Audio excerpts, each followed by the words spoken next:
Gretch and Brian? Trouble with schools. Well, listen to this. A local Tennessee union president says only people who have worked in the education field, only they should be able to serve on school boards, in particular at the state level. But shouldn't the people paying for our schools have a say in how our kids are educated? Joining us right now is the founder of the Education Group and author of Indoctrination, Kyle Olson. Good morning to you, Kyle. Good morning. Okay, so this suggestion was made by Sandy Hughes out in Tennessee.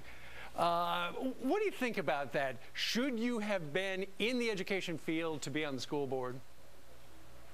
Well, what's interesting about this is that the purpose of a school board is to have a cross-section of society operate the schools. And so if a stay-at-home mom wants to run for the board, she should be able to do that. If a business owner who has to make a payroll, has to make ends meet, has to balance a budget, wants to serve on the school board, he should be able to do that. But what the arrogance that is coming through in this particular situation is that you've got a union president saying only people who apparently understand these issues should serve on a board. And it's very arrogant, but I think it's typical of the establishment today. Here's a statement from the woman who came up with the suggestion, Sandy Hughes.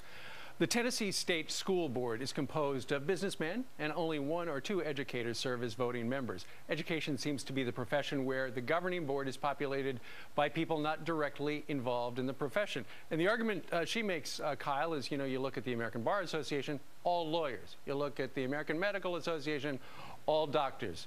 School board, she says, by extension, should be all people in the school business.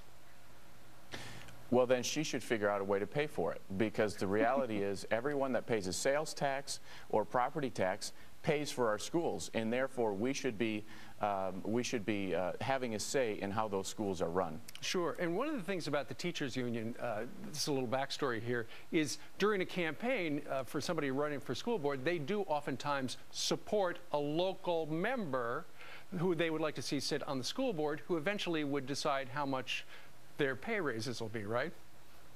That's exactly right. What happens is the teachers union will identify candidates who are sympathetic to the union.